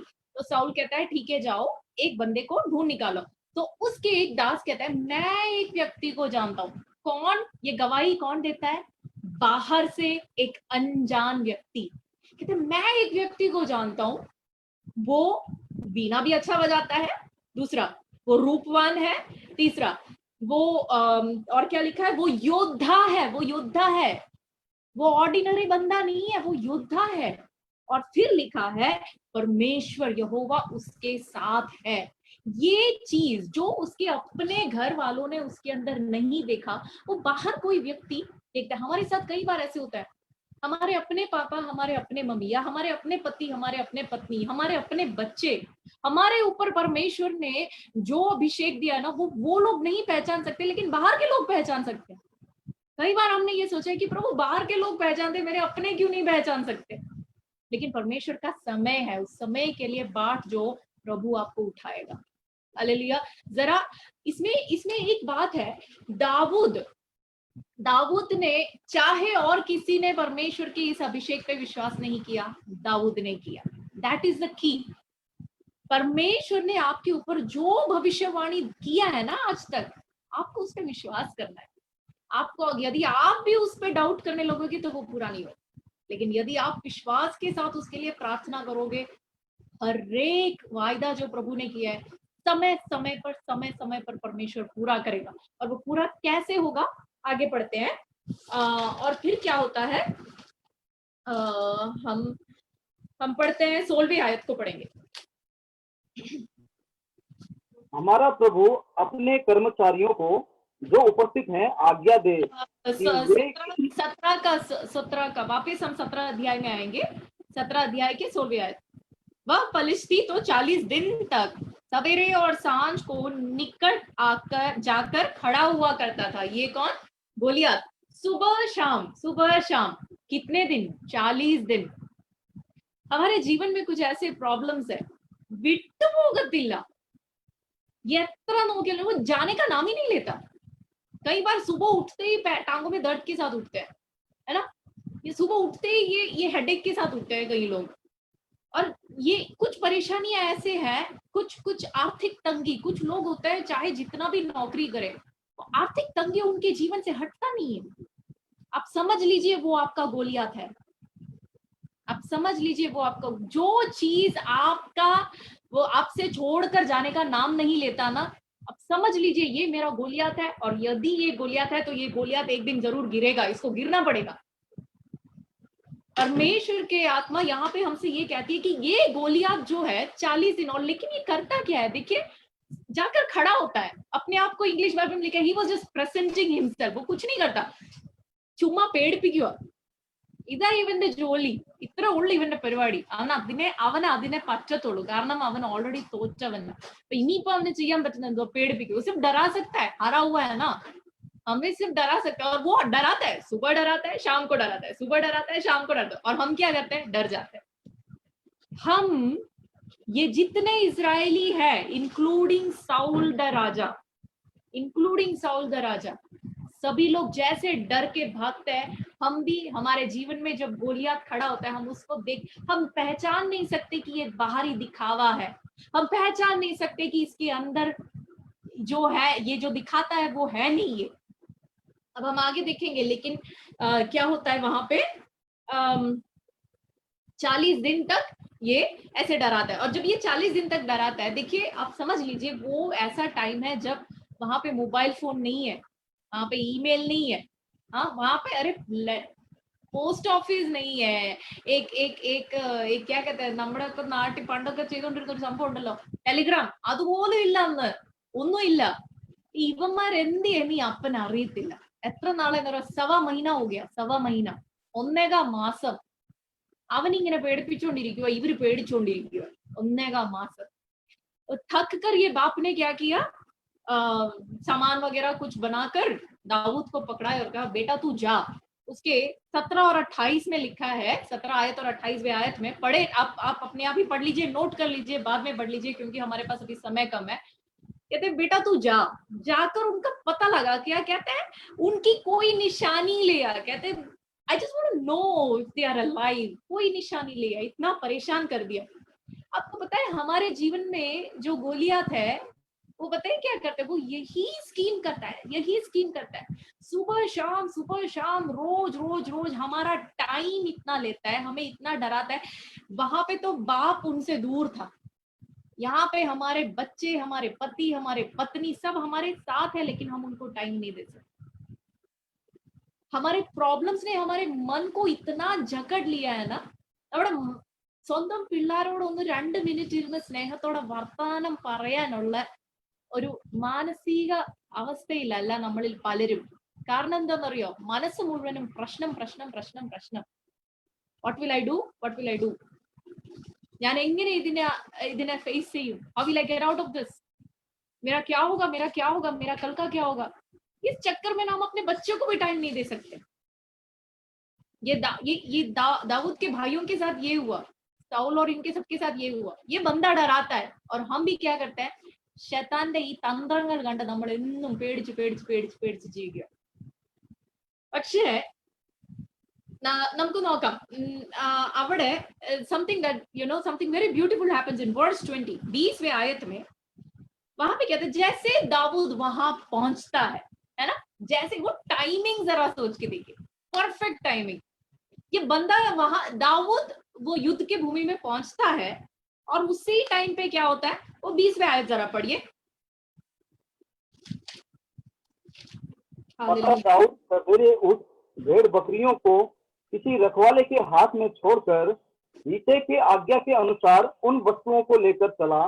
और जब सेना रणभूमि को जा रही और संग्राम के लिए ललकार रही थी, उसी समय वह गाड़ियों के पड़ाव पर पहुंचा. और उसी मतलब फिलिस्ती सेना और इजरायली सेना आमने सामने करते पांति बांधी. ये कब? जब दाऊद वहां पहुंचा तब. आपको पता है आपके जीवन में कुछ कुछ ऐसे घड़ी होते हैं, ऐसे सुनहरे घड़ी जो परमेश्वर आपके सामने ले आता है. ഈ ചില പ്രവചനങ്ങളൊക്കെ നമ്മൾ കേട്ടിട്ട് ദൈവത്തിന്റെ സമയത്ത് നടന്നോളും എന്ന് പറഞ്ഞിട്ട് നമ്മൾ അതിനെ അങ്ങ് വിടും. പക്ഷെ അത് നിറവേറാനായിട്ട് ദൈവം ഇങ്ങനെ ആ അവസരത്തെ നമ്മളുടെ മുന്നേ കൊണ്ടുവെക്കുമ്പോണ്ടല്ലോ, നമ്മൾ അവിടുന്ന് മാറിപ്പോയ പിന്നെ ആ പ്രവാചകൻ കള്ളപ്രവാചകനാന്ന് പറഞ്ഞിട്ട് കാര്യമില്ല. അല്ല, ദൈവം പറഞ്ഞത് ആ ആലോചന ശരിയായിരുന്നോ എന്ന് ചിന്തിച്ചിട്ട് കാര്യമില്ല. I hope you are understanding what I am trying to tell you. हमारे जीवनों में परमेश्वर, यदि प्रभु ने आपको वायदा दिया है और उस वायदे को पूरा करने के लिए परमेश्वर ना, देखो इसके ऊपर क्या पड़ा है? अभिषेक पड़ा है. किस चीज का? राजा होने का. अरे अगर इसको राजा बनाना है तो इसको इस तरह के मौका ले आना, इसको इसके जीवन में इस तरह के मौका देना है और उस मौके का इस्तेमाल इसको करना है. और उसने किया. क्या हम करते हैं? क्या हमारे जीवन में इस तरह के परफेक्ट अपॉर्चुनिटीज जब परमेश्वर ले आता है, तो क्या हम भी साउल और बाकी इजरायलियों के साथ, उनके साथ, माने कि जो हमारे साथ है वो लोग जैसे डर के भागते हैं, वैसे क्या हम भी उनको देख के डर के भागते हैं, या क्या हम विश्वास के साथ खड़े रहते हैं? ये हर एक व्यक्ति अपने आप से पूछिए. क्योंकि यदि हमारा विश्वास तगड़ा है तो चाहे कोई भी हमारे साथ खड़ा ना रहे ना, तो भी हमें मौके का इस्तेमाल करना है. अगर हम पहला कदम ले तब आगे आगे परमेश्वर हमारे लिए रास्ता खोलता जाएगा. लेकिन पहला कदम हमें विश्वास के साथ लेना है. उस डर को हमें हटाना है. शैतान सिर्फ डराता है, गोलियत सिर्फ डराता था. ठीक है, अब हम आगे पढ़ेंगे. उसके 23वें आयत में वहां पे लिखा है कि वो बंदा यही चीज जो पहले उसने बोला, इसके बीच में क्या करता था? जाके खड़ा रहता था. He would just stand. वो जाके खड़ा रहता. ऐसे ही लिखा है ना बाइबल में. ऐसे नहीं लिखा कि वो रोज जाके बोलता था. वो रोज जाके खड़ा रहता था, अपना साइज दिखा के डराता था. For the rest of the days he would just present himself. But the day David reached there, जिस मोमेंट दाऊद पहुंचा, उसने पहले जो डायलॉग मारा ना, पवित्र आत्मा ने उसको बोला मार फिर से डायलॉग. उसने फिर से वही डायलॉग मारा. और जैसे उसने डायलॉग मारा, डेविड हर्ड, दाऊद ने सुना. जैसे दाऊद ने सुना, उसने पहचान लिया कि ये परमेश्वर का मौका है. हमारा कान जो है परमेश्वर के मौके के लिए सेंसिटिव हमें बनाना है. We need to tune our ears. We should be able to tune our ears when God prepares an opportunity before us. You know, we need to be able to recognize that this is from God. ഇത് ദൈവത്തിൽ നിന്നുള്ള ഒരു അവസരമാണെന്ന് നമ്മൾ തിരിച്ചറിയത്തക്ക രീതിയിൽ നമ്മളുടെ കാതുകളെ നമ്മൾ tune ചെയ്യണം. പരിശുദ്ധാത്മാവിന് വേണ്ടി ട്യൂൺ ചെയ്യേണ്ടത് ആവശ്യമാണ്. അത് നമ്മൾ പ്രാക്ടീസ് ചെയ്യണം. ഈ ദിവസങ്ങളിൽ നമ്മൾ അത് പ്രാക്ടീസ് ചെയ്തേ മതിയാവും. 24 വാക്യത്തിൽ 24वें अध्याय में 24वें आयत में क्या होता है, Saul all the men flee लिखा है, हर ആദ്മി वहां से क्या करता है, भाग जाता है, പുരുഷന്മാരല്ല, അപ്പൊ അതിനകത്ത് സൗലും ഉൾപ്പെടും അല്ലേ, जब हर आदमी तो साउल भी भाग गया।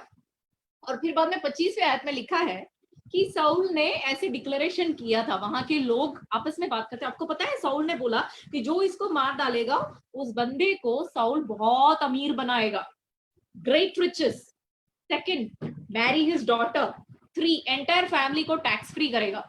अरे साउल ये सब डिक्लेरेशंस क्यों करता है? आपको पता है, मैं आपसे एक सवाल पूछ रहा हूँ, साउल आखिर किसका उम्मीद कर रहा है? What is he expecting? Who is he expecting to go and kill Goliath? Who is he expecting? Let me ask you a question. Goliath के बारे में हमने शुरू में उसका डिस्क्रिप्शन पढ़ा, 4थे आयत में क्या था, लंबा था, दूसरा गात का था, और तीसरा वो एक वीर था, ठीक है। सिर्फ 3 only 3 descriptions are there about him, only 3 points are there to describe him, that the main point is he was tall, सबसे लंबा था। अब इतने उयरമുള്ള ഒരു വ്യക്തിയാ, फिलिस्तीयों के कैंप में सबसे लंबा गोलियत है। अगर ऐसा है तो इजरायली कैंप में जो सबसे लंबा है उसी को तो इसका सामना करना है। यदि मानुषिक रीति में सोचे तो लंबा जो सबसे लंबा उसी को तो सामने टकराना है। इजरायलियों में सबसे लंबा कौन है? आपको पता है कौन है? पहला शमूएल 9:2 पढ़े। पहले शमूएल 9:2 में लिखा है, ये जो साउल राजा है ना, पूरे इजराइल में सबसे लंबा है। 1 ശമൂവേൽ 9:2 എഴുതിയിരിക്കുന്ന ഇസ്രായേലിൽ ഇവന്റെ അത്രയും ഉയരമുള്ള ആരും ഇല്ല. ആരുടെ അത്രയും? ഷൗലിന്റെ അത്രയും. അപ്പൊ ശരിക്കും പറഞ്ഞാൽ ഗോലിയാത്തിനെ നേരിടേണ്ടവൻ ആരാ? ലീഗലി ഷൗലാണ്. പക്ഷേ ഞാനൊരു കാര്യം പറയാം, योग्यता होने से फायदा नहीं है, काबिलियत होने से फायदा नहीं है, परमेश्वर की उपस्थिति हमारे साथ होना जरूरी। साउल के साथ प्रॉब्लम क्या था? वो योग्य था, वो काबिल था। गोलियात का सामना करने के लिए इजराइल में सिर्फ साउल ही काबिल था, लेकिन परमेश्वर की आत्मा ने उसको छोड़ के, परमेश्वर की आत्मा चला गया, इसको पता भी नहीं चला। That was his problem. हमें ये समझना है, we need the Holy Spirit with us. यदि परमेश्वर की आत्मा हमारे साथ हो, यदि हमारे पास योग्यता ना हो, काबिलियत नहीं हो, no problem. That is all that we need for victory. Hallelujah. हमारे सामने चाहे कोई भी प्रॉब्लम, किसी भी गोलियात क्यों ना आए, इट डजंट मैटर, हम उसके लिए योग्य है या नहीं उसका कोई फर्क नहीं पड़ता। परमेश्वर की आत्मा हमारे साथ है कि नहीं, वही फर्क पड़ता है। दाऊद के साथ परमेश्वर की आत्मा था। अब क्या होता है, मेरा समय जल्दी आगे बढ़ रहा है। पहले उसके 26वें आयत में दाऊद, इसने सुना, ठीक है, इसने सुना क्या होता है, और ये दोबारा पूछता है कि क्या होगा, जो आदमी इसको मारेगा उसके साथ क्या होगा। ये दोबारा क्यों पूछता है? ये एक बार तो सुन लिया ना, बार बार क्यों पूछ रहा है? वो बार बार सुनना चाहता है कि अगर इसको मारेगा ये होगा, अगर I am going to kill him, I will defeat him, वो बार बार सुनना चाहता है। अगर मैं इसके ऊपर मैं जीत हासिल करूंगा, वो अपने विश्वास को बढ़ाना चाहता है। लेकिन वहां पे ठीक उसी समय पे, जैसे वो अपना विश्वास को बिल्डअप करता है ना, ठीक उसी समय पे उसका भाई आता है, बड़ा वाला। 28वें आयत में उसके भाई का रिएक्शन देखो, 29 और 30 तक। 28वें आयत में वो कहता है, अरे तू यहाँ पे क्या कर रहा है? वहां पे लिखा है उसका भाई गुस्से में हो जाता है, क्रोधित हो जाता है। His brother Eliab gets angry on him. हम भी जब परमेश्वर का वायदा हमारे जीवन में पूरा करने के लिए, जब विश्वास को ऐसे बिल्डअप करके आता है ना, तो हमारे जीवन में कोई एक ऐसा बंदे को शैतान ले आता है, एक शब्द से जितना हमने बिल्डअप किया ना वो सब ठुस हो जाता है। एक्सपीरियंस किया है लोगों, मैंने किया है मेरे लाइफ में, और यही परमेश्वर के बच्चों के साथ होता है। हम मेहनत करके हमारे जीवन में जीत हासिल करने के लिए विश्वास को बड़ा ഉപവസിച്ച് പ്രാർത്ഥിച്ച് വിശ്വാസം, ഓ ദൈവമേ ഞാൻ നേടും ഞാൻ ചെയ്യും അങ്ങനെ പറഞ്ഞിരിക്കുമ്പോഴാണ്, ഓ നീ എന്നാ ചെയ്യാനാ, നമ്മുടെ ആരെങ്കിലും വേണ്ടപ്പെട്ട ഒരാൾ വന്ന് ഒരു വാക്ക് പറഞ്ഞാൽ മതി, അത്ര നേരം ബിൽഡ് ചെയ്ത വിശ്വാസം എല്ലാം പോയി. അതാണ് ഇവൻ ഇവിടെ ചെയ്തേ, ഏലിയാവ്. പക്ഷെ ദാവൂദ് ചെയ്ത എന്തുവാ? हम क्या करते हैं, हम उनका सुन के चुप होके वापिस चले। दाऊद ने वो नहीं किया। दाऊद क्या करता है, जस्ट 29 और 30 में क्या लिखा है, वो वहां से चला गया, उसने इसको अवॉइड किया। अपने भाई, जो आपके जीवन में परमेश्वर की योजना से आपको डराने से, आपको नीचे खींचने की कोशिश करते हैं ना, learn to avoid them. This is biblical. मैं आपको गलत शिक्षा नहीं दे रही. ദൈവഹിതത്തിൽ നിന്നല്ല, ദൈവത്തിന്റെ ഉദ്ദേശം നിങ്ങളുടെ ജീവിതത്തിൽ പൂർത്തീകരിക്കുന്നതിനെതിരായി ആര് നിങ്ങളുടെ ജീവിതത്തിൽ സംസാരിക്കുമോ അവരെ കൂളായിട്ട് അങ്ങ് അവോയ്ഡ് ചെയ്യാൻ നമ്മൾ പഠിച്ചിരിക്കണം. അവരോടൊന്നും പറയേണ്ട ആവശ്യമില്ല. ദാവീദ് അവിടെ വഴക്കുണ്ടാക്കാനൊന്നും പോയില്ല. ഞാൻ എന്നാ പറഞ്ഞത് ഞാൻ മിണ്ടാതെ അദ്ദേഹത്തെ അവോയ്ഡ് ചെയ്തങ്ങ് മാറി. നമ്മൾ പലരെ അവോയ്ഡ് ചെയ്യേണ്ട ആവശ്യം വരും. हमारे जीवन में यदि हमें सक्सेसफुल बनना है, कुछ लोगों को हमें अवॉइड करना जरूरी है, और अवॉइड करने से कोई नुकसान नहीं है, हमें करना पड़ेगा. ठीक है. और फिर वहां से वो आगे निकलता है, अपने मंजिल की ओर बढ़ता बढ़ता बढ़ता जाता है. लेकिन जब 33वें आयत में जब वो पहुंचता है, वहां साउल फिर से कहता है कि नहीं, तू तो बालक है, तुझसे नहीं होगा, इट इज इम्पॉसिबल. एक मेन अथॉरिटी से आके बोलता है इट इज इम्पॉसिबल. वहां फिर से दाऊद क्या करता है, पिछले दिनों में परमेश्वर ने मुझे यदि चलाया तो वो आज भी चलाएगा. जैसे हमारे जीवन में जब इम्पॉसिबल इम्पॉसिबल इम्पॉसिबल सुनेंगे ना, पिछले दिनों में जो परमेश्वर ने चलाया उन बातों को याद करो, उसको जोर से अपने मुंह से बोलो. यदि प्रभु ने मुझे उस तराई से बाहर निकाला, इस तराई से बाहर निकाला. यदि प्रभु ने मुझे उस शेर के मुंह से बाहर निकाला, इस शेर के मुंह से भी बाहर निकालेगा. हमें जोर से पिछले दिनों के भले काम को याद करना है और जोर से बोलना है, ताकि हम खुद उसको सुने और हमारा विश्वास बढ़े. ठीक है. और जब हम आगे बढ़ते हैं 38वें आयत में, वहां पे क्या होता है, वहां पे इसका आखिरी स्कीम हम देखते हैं, शैतान का आखिरी स्कीम. शैतान यहाँ पे क्या करता है, इंसान का बुद्धि इस्तेमाल करता है. कई बार इंसान का बुद्धि लेके शैतान हमारे सामने आता है. यहाँ पे दाऊद को, यदि तू युद्ध में जाएगा, तुझे ये स्ट्रैटेजी करना पड़ेगा, ये पहनना पड़ेगा, ये അത് ബുദ്ധി മാനുഷിക ബുദ്ധി എന്ന് പറയുന്ന സാത്താന്റെ അവസാനത്തെ സ്കീമാണ്. നമ്മൾ ദൈവത്തിന്റെ ആ പദ്ധതി പൂർത്തീകരിക്കുന്നിടത്തേക്ക് എത്തുമ്പോൾ തന്നെ അവൻ ഒരു മാനുഷിക ബുദ്ധി കൊണ്ടുവരും. അവിടെ നമ്മൾ പിടിച്ചു നിൽക്കണം. Don't fall into the trap of human wisdom. Follow the leading of the Holy Spirit every single moment of our lives. എന്നാലേ നമ്മൾ ദാവീദ് ചെയ്ത ആ വിജയത്തിലേക്ക് നമ്മൾ എത്തത്തുള്ളൂ. എന്റെ മെയിൻ പോയിന്റിൽ ഞാൻ ഇതുവരെ എത്തിയിട്ടില്ല. മെയിൻ പോയിന്റിൽ വേഗത്തിൽ നമുക്ക് പോകാം. 41 वाक्यത്തിൽ നമ്മൾ നോക്കുമ്പോൾ 41वें आयत में जब वो है, वो ढाल पकड़ने वाले को लेके वो आता है, मतलब ये बंदा अभी भी डर रहा है. और फिर उसके बाद जो होता है 46 to 47 में 46 से 47 में जब हम देखते हैं उस कैसे वो युद्ध को जीतता है. यदि उस चीज को यदि हम पढ़े, अगर हम इसको पढ़ेंगे, ऐसे लगता है कि इसको पहले से पता था कि ये होगा. It's like as if David already knew that this is how it is going to end. How did he know that? അവൻ എങ്ങനെ അറിയാമായിരുന്നു ഇത് ഇങ്ങനെ അവസാനിക്കാൻ പോകുന്നത്? അവന് നേരത്തെ എങ്ങനെ അറിയാമായിരുന്നു? അത് കാരണം ആ പ്രോഗ്രസ് കണ്ടാൽ നമുക്ക് അങ്ങനെ തോന്നിക്കത്തുള്ളൂ. പക്ഷെ അവൻ എങ്ങനെ അറിയാമായിരുന്നു?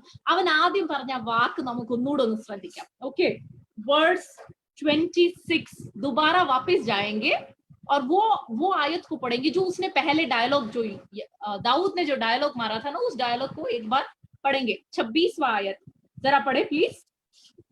तब दाऊद ने उन पुरुषों से जो उसके आसपास खड़े थे पूछा, जो उस फलिस्ती को मार के इजरायलियों की नामधराई दूर करेगा, उसके लिए क्या किया जाएगा? वह खतना रहित फलिस्ती क्या है कि जीवित परमेश्वर की सेना को ललकारे. यहाँ पे इसके शब्द को सुनिए. ये कहता है वो खतना रहित फलिस्ती क्या है. This is the theme. वो कहते हैं वो खतना रहित फलिस्ती कौन है भी नहीं कहता, वो कहते हैं क्या है, वो है क्या चीज. मैं उसको कुछ नहीं समझता. क्यों? क्योंकि वो खतना रहित है. ये जो खतना है ना, इजरायलियों के लिए परमेश्वर द्वारा, जो परमेश्वर ने अब्राहम के साथ वाचा बांधा था. उत्पत्ति के पुस्तक उसके 17वें अध्याय 13वां आयत बाद में पढ़िएगा, अभी हमारे पास समय नहीं है. ഉത്പത്തി 17 ഉത്പത്തി പുസ്തകം 17 അധ്യായം 13 വാക്യത്തിൽ അവിടെ ദൈവം അബ്രഹാമിനോട് ഉടമ്പടി ചെയ്ത ഒരു കവനന്റ് അതിന്റെ ചിഹ്നമായിരുന്നു. वहां पे लिखा है तेरे साथ जो वाचा मैंने बांधा है उसका चिन्ह तेरे शरीर पे है. दाऊद कहता है मैं वाचा के अंदर हूं, ये खतना रहित है, ये वाचा के बाहर है, ये कौन है, ये क्या चीज है। हम जो विश्वासी है, मैं आपसे बताना चाहती हूँ, this is the key of my message today. पुराने नियम में रहता था दाऊद, लेकिन वो आत्मिक आंखों से देखता था। हम नए नियम में रहते हैं और हम शारीरिक आंखों से देखते हैं। भाई और बहनों, वो पुराने नियम में रहता था, आत्मिक आंखों से उसने देखा कि मैं परमेश्वर के साथ एक वाचा में हूं। पुराने नए नियम में जब हम പിന്നീട് സമയം കിട്ടുമ്പോൾ എബ്രായ ലേഖനം 8-ാം അധ്യായം, എബ്രായ ലേഖനം 10-ാം അധ്യായം ഒന്ന് വായിക്കണം। बाद में इब्रानियों का पुस्तक 8वें अध्याय जरा बाद में मनन करके देखिए, पढ़ के देखिए। वहां पे क्लियरली लिखा है कि हम परमेश्वर के साथ एक नए वाचा में बंधे हुए, किसके द्वारा? प्रभु यीशु के लहू के द्वारा। യേശു ക്രിസ്തുവിന്റെ രക്തത്താൽ ദൈവവുമായിട്ട് ഒരു പുതിയ ഒരു ഉടമ്പടി ചെയ്തവരാണ് നമ്മൾ ഓരോരുത്തരും। हम वाचा के अंदर है। हमारे सामने जितने भी गोलियात आए, हमें ये पहचानना है कि मैं वाचा के अंदर हूं। ये क्या चीज है? ये खतना रहित गोलियात, ये क्या है? हमें ये बोलना है। चाहे बीमारी हो, चाहे तंगी हो, चाहे मुसीबत हो, चाहे हमारे बच्चे की पढ़ाई हो, चाहे हमारे बच्चों की अनाज्ञाकारिता हो, चाहे कुछ भी क्यों ना हो, हमें उसको देख के यीशु के नाम में बोलना है कि तू क्या चीज है दुष्ट शक्ति, मैं वाचा के अंदर हूं, तू कुछ भी नहीं है मेरे सामने। और यीशु के नाम में हमें उसका सामना करना है और वो गोलियात हमारे सामने गिरेगा, उसको गिरना पड़ेगा। ये बाहरी दिखावा जो है ना, वो कुछ भी नहीं है, क्योंकि जब दाऊद परमेश्वर के नाम में जब उसके सामने गया, वो गिरा। इसके पीछे बहुत बड़ा साइंस है। समय के कमी के कारण मैं अभी वो सब उतने वो डिटेल में अभी जा नहीं सकती, लेकिन मैं आपके सामने बस एक आयत रखना चाहूंगी। होसेया के पुस्तक में परमेश्वर कहता है, होसेया के पुस्तक में वो 4:6 में कहता है कि मेरे प्रजा जो है उनके ज्ञान ना होने के कारण वो क्या है, नाश हो जाते हैं। My people perish due to lack of knowledge. നമ്മൾ അങ്ങനെ ആ ഒരു ജ്ഞാനം ഇല്ലാത്തവരായി നമ്മൾ തീരരുത്. നമ്മൾ ക്രിസ്തുവില്ല പുതിയ നിയമ വിശ്വാസികളാണെന്ന് പറഞ്ഞിട്ട് ഈ സാത്താൻ പുറമെ കാണിച്ച് നമ്മളെ പേടിപ്പിച്ച് നമ്മളുടെ ജീവിതത്തിൽ ഓരോ ദിവസവും കൊണ്ടുവരുന്ന ഗോലിയാത്തിന് അധീനരായി പേടിച്ചോടാൻ പാടില്ല. ബുദ്ധിയുള്ളവരായിട്ട് ദൈവത്തിന്റെ ജ്ഞാനം പ്രാപിച്ച്, ഞാൻ ഒരു കഥ നിങ്ങളുടെ മുന്നേ വെക്കാൻ ആഗ്രഹിക്കുന്നു. ജപ്പാനിലെ ഒരു സോൾജർ ഉണ്ടായിരുന്നു, നടന്ന സംഭവമാണ്. അദ്ദേഹത്തിന്റെ പേരാണ് ഹീറോ ഒനോഡ. ओके, നിങ്ങൾ പിന്നീട് गूगल ഒന്ന് അടിച്ചു നോക്കിയാൽ മതി। बाद में आप इसमें गूगल सर्च करना, हीरो ओनोडा नाम का एक जापान का एक सैनिक था। उसके साथ पता ही क्या होता है, 1945 में, ये वर्ल्ड वॉर 2 में था जापान के सेना के साथ। 1945 में वर्ल्ड वॉर 2 खत्म हो चुका, लेकिन ये बंदा 29 इयर्स तक इसको पता ही नहीं था कि वर्ल्ड वॉर 2 खत्म है। 1945 से लेके 1974 तक फिलीपींस के जंगल में वो छुप रहा था, उसको पता नहीं था। he did not have the knowledge. ये ट्रू स्टोरी है, आप इसके बारे में पढ़ के देखना। हमें से अनेक लोग गोलियात के अधीन हम इसलिए होते हैं क्योंकि हम जानते नहीं है, हम पहचान नहीं सकते कि हम कौन है। നമ്മൾ ആരാന്നുള്ള ബോധ്യം നമുക്കുണ്ടെങ്കിൽ പല ഗോലിയാത്തിനും നമ്മൾ കീഴടങ്ങത്തില്ല, നമ്മൾ അതിനെ ജയിക്കും। आने वाले दिनों में हमारे सामने जिस गोलियात को, जो भी गोलियात हो, आपके जीवन में क्या गोलियात इस वक्त है मैं नहीं जानती। पिछले दिनों में मेरे जीवन के सामने एक गोलियात आया था, उसके बारे में मैंने शुरू में आपसे बताया। हमारे जीवन में आते रहेंगे क्योंकि हम कौन है, हम योद्धा है। लेकिन हम किसके साथ लड़ते हैं? इफिसियों 6:13 में क्या लिखा है? इफिसियों 6:13 में कि हमारा युद्ध किसके साथ है? we all know, ആ വാക്യം വായിക്കണ്ട, നമുക്ക് എല്ലാവർക്കും അറിയാം. ഈ because our warfare is not against flesh and blood. We need to realize that it's supernatural, unseen. Whatever is seen before us is not the real thing. There is whatever is unseen behind it is the real thing. Recognize that. fight against it by the authority, by the anointing that God has given you. God be with you, and may the Lord give you victory. Before I conclude, I just want to thank all of you, especially Pastor and Brother Renju. And I can see, I forgot to mention, I saw Somanangal. വളരെ സന്തോഷമുണ്ട് സോമനങ്കിളിനെ കണ്ടതിൽ. ചെറുപ്പത്തിൽ ഞാൻ ഒത്തിരി uncle എന്ന് പറഞ്ഞുകൊണ്ട് lookup ചെയ്ത് വളർന്ന ഒരു അങ്കിളാണ് Somanangal, VV Matthew uncle. All these uncles are there. I'm so glad to see all of you. God bless you.